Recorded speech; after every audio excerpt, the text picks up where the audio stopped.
आगे हम बात करेंगे प्लांटिंग मेथड की। तो इसमें जो प्लांटिंग मेथड होता है वो दो तरीके का होता है। एक तो होता है रिज एंड फैरो मेथड और दूसरा होता है फ्लैट बेड मेथड। जैसे गन्ने में किया जाता है रिज और फैरो मेथड और फ्लैट बेड वाला मेथड, ये दोनों मेथड जैसे गन्ने में होता है उसी तरीके से आलू में भी किया जाता है। इसमें क्या करते हैं कि एक मशीन आती है जिसका नाम होता है रिज मेकर। वो ट्रैक्टर से चलने वाला एक यंत्र होता है। इस रिज मेकर के द्वारा हम ऐसे नाली बनाते हैं और फिर इसी नाली में आलू की कंद की ऐसे बुआई कर देते हैं। यहाँ तक बात समझ में आई? अब ऐसे हमने बुआई कर दी, फिर उसी रिज मेकर को दोबारा चलाते हैं। इसके बीच में यहाँ पर चलाएंगे तो क्या करेगा, ऐसे ऐसे जो मिट्टी है इसको चढ़ा देगा दोनों तरफ से, तो ये जो आलू होगा ये हमारा कवर हो जाता है। समझ गए? इसको क्या बोलते हैं, इसको रिज और फैरो मेथड बोलते हैं। फिर यहाँ पर हमारा फैरो बन जाएगा और जहां पर आलू की बुआई हुई है ये रिज बन जाता है। ये सबसे ज्यादा पॉपुलर मेथड होता है। दूसरा मेथड होता है फ्लैट बेड मेथड। और फ्लैट बेड वाला जो मेथड होता है इसमें क्या करते हैं, इसमें भी बुआई बिल्कुल एग्जैक्ट वैसे ही करते हैं। ऐसे रिज बनाएंगे और इसी रिज में इसके बुआई कर देंगे और बुआई करने के बाद इसमें रिज दोबारा रिज नहीं बनाएंगे ऐसे ऐसे करके। इसमें हम क्या करेंगे, पाटा चला देंगे। तो पाटा चला देने से मिट्टी बिल्कुल समतल हो जाती है और जब मिट्टी प्रॉपर तरीके से समतल हो जाएगी तो इसमें जर्मिनेशन होगा। जर्मिनेशन के बाद जब 50 दिन की जो फसल हो जाती है, 45-50 दिन की, तब इसमें अर्थिंग अप करते हैं। बोले तो तब मिट्टी चढ़ाने का काम करते हैं और नहीं तो तब तक क्या रहता है, तब तक जो आलू है वो बिल्कुल फ्लैट बेड वाले मेथड में पड़ा रहता है, यानी कि मिट्टी जो है बिल्कुल समतल रहती है पूरे खेत की। अब इसमें जो अर्थिंग अप करते हैं, अर्थिंग अप इसकी जब होती है जब पौधे की हाइट जो है वो 15 से 20 सेंटीमीटर की हो जाती है। मैंने आप लोगों को अभी 55 दिन बताया है, तो वो 30 से लेके 55 दिन चलता है और इसी 30 से 55 दिन में हमारा ये भी आता है।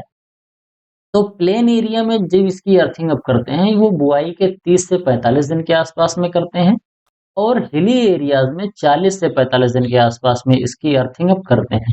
अर्थिंग अप में क्या किया जाता है कि ये जैसे मान लेते हैं आलू का पौधा यहाँ पर ग्रो हो रहा है, तो यहाँ की जो मिट्टी होती है उसको दोनों तरफ चढ़ा देते हैं, पौधे के जड़ों के पास ले आते हैं।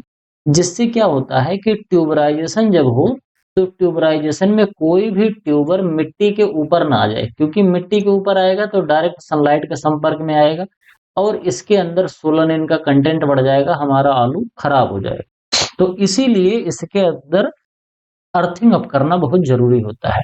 तो एक अर्थिंग अप तो ऐसे होती है।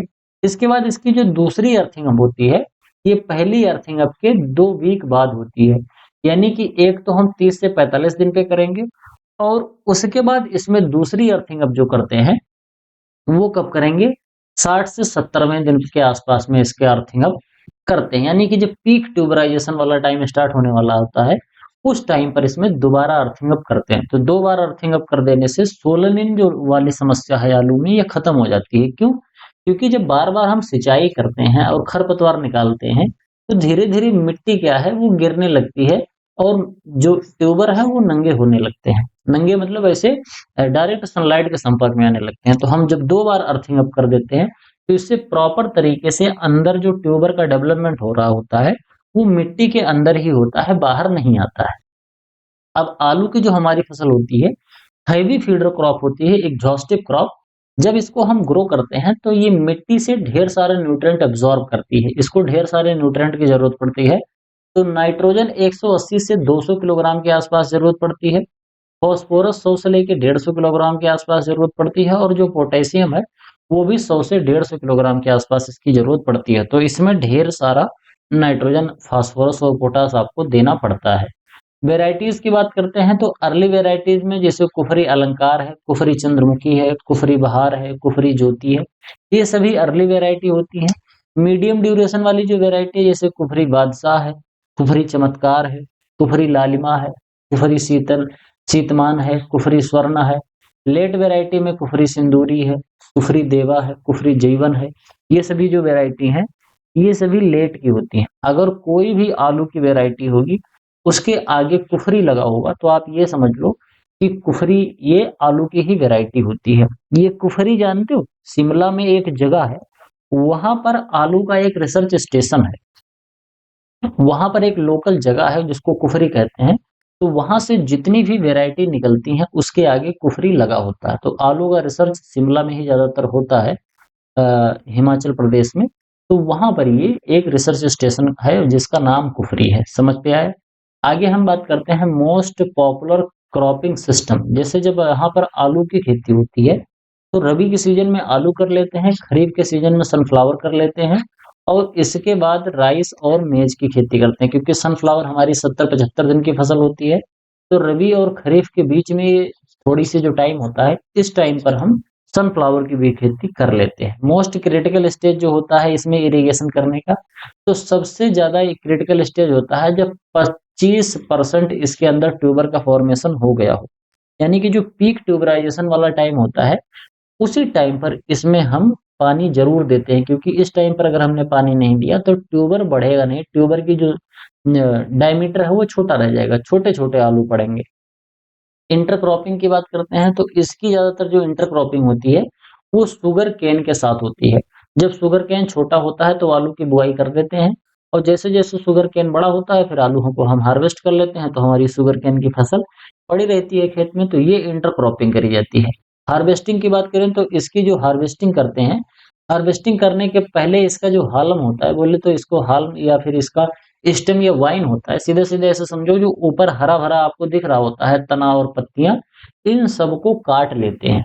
कितने दिन पहले, 10-15 दिन पहले इसकी हार्वेस्टिंग कर देते हैं। ऊपर से तने और पत्तियों को काट देते हैं और काट देने के बाद फिर मिट्टी के अंदर ही ट्यूबर को पड़े रहने देते हैं।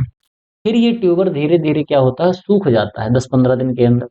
फिर उसकी हम हार्वेस्टिंग करते हैं। ऐसा करने से क्या होता है, ऐसा करने से स्टोरेज लाइफ जो है आलू की वो बढ़ जाती है, यानी कि इसको हम लंबे समय तक स्टोर करके रख सकते हैं।